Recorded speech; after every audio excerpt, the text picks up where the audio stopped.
ನಾನು ಸಾಹೇಬಗೌಡ ಶಿವಪ್ಪ ಕರಿಗೌಡರ ಸಾಕಿನ ಬಸವನ ಬಾಗೇವಾಡಿ ಉಪನ್ಯಾಸಕರಾಗಿ ಸೇವೆ ಸಲ್ಲಿಸ್ತಾ ಇದ್ದೇನೆ. ಅದರಂತೆ ಕೃಷಿಯಲ್ಲಿ ಕೂಡ ನಾನು ತೊಡಗಿಕೊಂಡಿದ್ದೇನೆ. ಈಗ ಈ ನಂದಿ ಸತ್ಯಾಗ್ರಹ ಕಾರ್ಯಕ್ರಮವು ಬಸವನ ಬಾಗೇವಾಡಿಯಲ್ಲಿ ದಿನಾಂಕ 26/2/2025 ಪ್ರಾರಂಭವಾಗಿದೆ.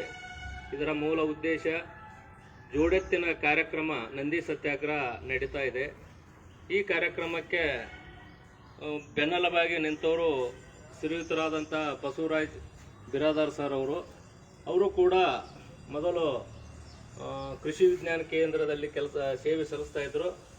ಅವರು ಒಂದು ರೈತರಿಗೆ ಏನಾದರೂ ಒಂದು ನಾವು ಮಾಡೋಣ ಅಂತಕ್ಕಂಥ ಒಂದು ತಲೆಯಲ್ಲಿ ಬಂದು ಪೂಜ್ಯ ಶ್ರೀ ಸಿದ್ದೇಶ್ವರ ಸ್ವಾಮೀಜಿಯವರ ಒಂದು ಪ್ರವಚನದಲ್ಲಿ ಪ್ರೇರೇಪಿತರಾಗಿ ಅವರು ರೈತರಿಗೆ ಜೋಡೆತ್ತಿನ ಕೃಷಿ ಅಂತಕ್ಕಂಥದ್ದನ್ನು ನಾನು ಎಲ್ಲ ಕೃಷಿಕರು ಕೂಡ ಜೋಡೆತ್ತು ಕಟ್ಟಬೇಕಂತಕ್ಕಂಥ ಒಂದು ಆಶಾಭಾವವನ್ನು ಹೊಂದಿ ಸುಮಾರು ದಿನಗಳಿಂದ ಅವರು ಜೋಡೆತ್ತಿನ ಕಾರ್ಯಕ್ರಮದ ಬಗ್ಗೆ ಬಹಳ ಅವಿಶ್ರಾಂತಿಯಿಂದ ಸೇವೆಯನ್ನು ಸಲ್ಲಿಸ್ತಾ ಇದ್ದಾರೆ.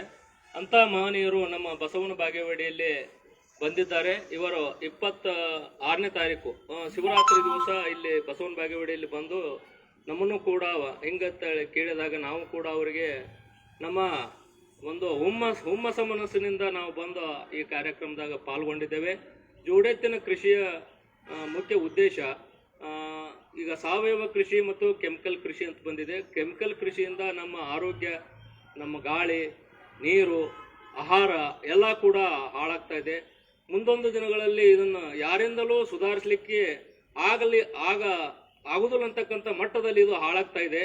ಅದನ್ನು ಈಗ ನಾವು ಎಲ್ಲ ರೈತರು ಎಚ್ಚೆತ್ತುಕೊಂಡು ಇದನ್ನ ಗಾಳಿ, ನೀರು ಮತ್ತು ಈ ಆಹಾರವನ್ನು ಯಾರು ಸುಧಾರಣೆ ಮಾಡಬಹುದಪ್ಪ ಅಂತಕ್ಕಂಥ ಮಾತನ್ನು ಇಲ್ಲಿ ಹೇಳ್ಬೇಕಂದ್ರೆ ನಮ್ಮ ದೇಶದ ಬೆನ್ನೆಲುಬಾಗಿ ದುಡಿತಾ ಇರುವ ರೈತ ಬಾಂಧವರು, ಇದೆಲ್ಲ ಕೂಡ ರೈತ ಬಾಂಧವರ ಕೈಯಲ್ಲಿದೆ. ರೈತ ಬಾಂಧವರೆಲ್ಲರೂ ಒಕ್ಕಟ್ಟಾಗಿ ನಾವು ಜೋಡೆತ್ತು ಕಟ್ಟಿ ನಾವು ಜೋಡೆತ್ತಿನ ಕೃಷಿಯನ್ನು ಮಾಡಿದರೆ ನಮಗೆ ಸಾವಯವ ಕೃಷಿ ಅಂತಕ್ಕಂಥ ನಾವು ಮಾಡ್ಬೋದು. ಅದೇ ರೀತಿಯಾಗಿ ಜೋಡೆತ್ತನ್ನು ಯಾಕೆ ಕಟ್ಟಬೇಕಂತಕ್ಕಂಥ ಮಾತನ್ನು ಹೇಳ್ಬೇಕಂತಂದ್ರೆ ಈಗ ಯಂತ್ರಗಳಿಂದ ನಾವು ಕೆಲಸ ಮಾಡ್ತಾ ಇದ್ದೇವೆ. ಯಂತ್ರಗಳಿಂದ ಕೆಲಸ ಮಾಡಿದ್ರೆ ಅದೊಂದು ಅಷ್ಟೊಂದು ಭೂಮಿಗೆ ಯಂತ್ರಗಳಿಂದ ಗೊಬ್ಬರ ಸಿಗುವುದಿಲ್ಲ. ನಮಗೆ ಮುಖ್ಯವಾಗಿ ಭೂಮಿಯ ಮಣ್ಣನ್ನು ಫಲವತ್ತತೆಗೊಳಿಸ್ಬೇಕು.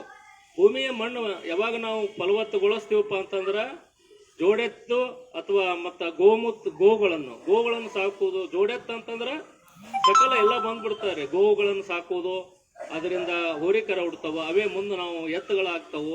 ಹಿಂಗೆ ರೈತನಿಗೆ ಒಂದು ಎತ್ತು ನಾವು ಖರೀದಿ ಮಾಡ್ಬೇಕಾದ್ರೆ ಮಿನಿಮಮ್ 50,000ದಿಂದ 75,000 2 ಎತ್ತು ಖರೀದಿ ಮಾಡ್ಬೇಕಾದ್ರೆ 1.5 ಲಕ್ಷ ಆಗ್ತದೆ. ಅದೇ ನಾವು ಗೋವನ್ನು ಸಾಕೊಂಡು ಹಸುಗಳನ್ನು ಸಾಕಿ ಹಸು ಸಾಗಾಣಿಕೆ ಮತ್ತು ಜೋಡೆತ್ತುಗಳಿಂದ ನಾವು ಕೃಷಿಯನ್ನು ಮಾಡಿದ್ರೆ ನಾವು ಮುಂದೆ ನಮ್ಮ ಭಾರತ ದೇಶದ ಮಣ್ಣನ್ನು ಬಹಳ ಫಲವತ್ತತೆಯಾಗಿ ನಾವು ಗೊಳಿಸ್ತೀವಿ ಅಂತಕ್ಕಂಥ ಮಾತನ್ನು ಇಲ್ಲಿ ಹೇಳ್ತಾ, ಇಲ್ಲಿಗೆ ಸಾಕಷ್ಟು ಜನ ರೈತರು ಇಲ್ಲಿ ಬರ್ತಾ ಇದ್ದಾರೆ, ನಿರಂತರವಾಗಿ ಬರ್ತಾ ಇದ್ದಾರೆ. ರೈತರು ವಿವಿಧ ಹಳ್ಳಿಗಳಿಂದ ಬಂದು ಈ ಕಾರ್ಯಕ್ರಮದಲ್ಲಿ ಪಾಲ್ಗೊಂಡು ಈ ಕಾರ್ಯಕ್ರಮದ ಒಂದು ಸತ್ಯಾಂಶವನ್ನು ತಿಳಿದು ನಾವು ಈ ಜೋಡೆತ್ತಿನ ಕೃಷಿಗೆ ನಾವು ಕೈಗೊಳ್ಳಬೇಕಂತ ಮಾತನ್ನು ಇದೇ ಸಂದರ್ಭದಲ್ಲಿ ನಾನು ಹೇಳಲಿಕ್ಕೆ ಇಷ್ಟಪಡ್ತೀನಿ. ಅದೇ ತರನಾಗಿ ಜಗಜ್ಯೋತಿ ಬಸವೇಶ್ವರರು ಹಾಗೂ ಮೂಲ ನಂದೀಶ್ವರರು ಕೂಡ ಅವರ ಆಶೀರ್ವಾದ ನಮ್ಮ ಅನ್ನದಾತರ ಮೇಲೆ ಇರಲಿ.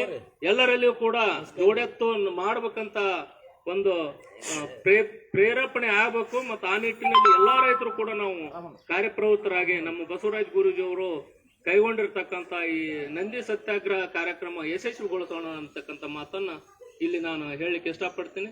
ಸರ್ಕಾರವೂ ಕೂಡ ಈಗಿನ ದಿನಮಾನಗಳಲ್ಲಿ ರೈತರ ಮಕ್ಕಳಿಗೆ ಕನ್ಯಾವನ್ನು ಕೊಡ್ತಾ ಇಲ್ಲ, ವಧುವನ್ನು. ಸೊ ಆ ನಿಟ್ಟಿನಲ್ಲಿ ಸರ್ಕಾರವೂ ಕೂಡ ರೈತರಿಗೆ, ಜೋಡೆತ್ತಿನ ರೈತರಿಗೆ ಅವರಿಗೆ ಒಂದು ಮೂಲ ಅವರಿಗೆ ಏನಪ್ಪಾ ಅಂತಂದ್ರೆ ಈ ನೌಕರದಾರಿಗೆ ಬರ್ತಕ್ಕಂತಹ ಸಂಬಳದ ರೀತಿಯಲ್ಲಿ ಕೂಡ ಅವ್ರಿಗೂ ಕೂಡ ಒಂದು ಪ್ರತಿ ತಿಂಗಳ 11,000 ರೂಪಾಯಿಗಳನ್ನ ಪ್ರತಿಯೊಬ್ಬ ಜೋಡೆತ್ತಿನ ರೈತರಿಗೆ ಕೂಡ ಮಾಸಾಶನವಾಗಿ ಮಾಡಿದಾಗ ಈಗ ರೈತರಿಗೂ ಕೂಡ ವಧುವನ್ನು ಕೊಡ್ತಾರೆ ಮತ್ತು ಅವ್ರ ಬದುಕು ಹಸನಾಗ್ತದ ಮತ್ತು ಕೃಷಿಯಲ್ಲಿ ಎಲ್ಲರೂ ಕೂಡ ಪಾಲ್ಗೊಳ್ತಾರ. ಸರ್ಕಾರವು ಈ ನಿಟ್ಟಿನಲ್ಲಿ ಕೃಷಿಕರ ಬಗ್ಗೆ ಹೆಚ್ಚಿನ ಆಸಕ್ತಿ ತೋರಿ ಅವರಿಗೆ ಕೂಡ ವಧುಗಳು ಯಾವ ವಧು ನಾವು ರೈತರಿಗೆ ಕೊಡ್ತಾರೆ ಅವರಿಗೆ ಒಂದು 11,000 ಮಾಶಾಸನವನ್ನು ನೀಡಲಿ ಅಂತಕ್ಕಂಥದ್ದನ್ನ ಈಗ ನಾವು ರೈತರಲ್ಲಿ ಎಲ್ಲರಲ್ಲಿಯೂ ಕೂಡ ವಿನಂತಿ ಮಾಡಿ ಈ ನಿಟ್ಟಿನಲ್ಲಿ ನಾವೆಲ್ಲರೂ ಕೂಡ ಕಾರ್ಯಪ್ರವೃತ್ತರಾಗಬೇಕು, ಈ ನಿಟ್ಟಿನಲ್ಲಿ ಹೋರಾಟ ಮಾಡಬೇಕಂತ ಮಾತನ್ನ ಇಲ್ಲಿ ಹೇಳ್ತಾ ಇದ್ದೇನೆ. ಒಟ್ಟಾರೆಯಾಗಿ ರೈತರಿಗೆ ಬಲಪಡಿಸಬೇಕು. ಇಲ್ಲಿ ಯಾವ ರೀತಿ ಬಲಪಡಿಸಬೇಕಪ್ಪ ಅಂತಂದ್ರೆ ರೈತರಿಗೆ ಮಕ್ಕಳಿಗೆ ಒಂದು ಶೈಕ್ಷಣಿಕ ಮಟ್ಟವನ್ನು ಸುಧಾರಿಸುವ ನಿಟ್ಟಿನಲ್ಲಿ ಕೂಡ ಅವರಿಗೆ ಅನುಕೂಲವನ್ನು ಮಾಡಿಕೊಡ್ಬೇಕು ಸರ್ಕಾರ. ರೈತರ ಪರ ಚಿಂತನೆ ಕಾರ್ಯಕ್ರಮಗಳನ್ನು ಸರ್ಕಾರವು ಮಾಡ್ಬೇಕಂತ ಮಾತನ್ನ ಈ ಸಂದರ್ಭದಲ್ಲಿ ನಾನು ಕೇಳಿಕೊಳ್ಳಿಕ್ಕೆ ಇಷ್ಟಪಡ್ತಾ ಇದ್ದೇನೆ. ಈ ನಿಸ್ವಾರ್ಥ ನಮ್ಮ ಬಸವರಾಜ ಸ್ವಾಮಿಗಳ ತರ ಇನ್ನೂ ಅನೇಕ ರೈತರು ನಿಸ್ವಾರ್ಥವಾಗಿ ತಮ್ಮ ಸೇವೆ ಸಲ್ಲಿಸಬೇಕು. ನಾವು ಕೂಡ ಮುಂದಿನ ದಿನಗಳಲ್ಲಿ ಅವರಂತೆ ನಾವು ಕೂಡ ಕೆಲಸ ಮಾಡ್ಬೇಕಂತ ಮಾತನ್ನ ಈ ಸಂದರ್ಭದಲ್ಲಿ ಇಲ್ಲಿ ನಾನು ಹೇಳಲಿಕ್ಕೆ ಇಷ್ಟಪಡ್ತಾ ಇದ್ದೇನೆ. ಜೈ ಹಿಂದ್, ಜೈ ಕರ್ನಾಟಕ.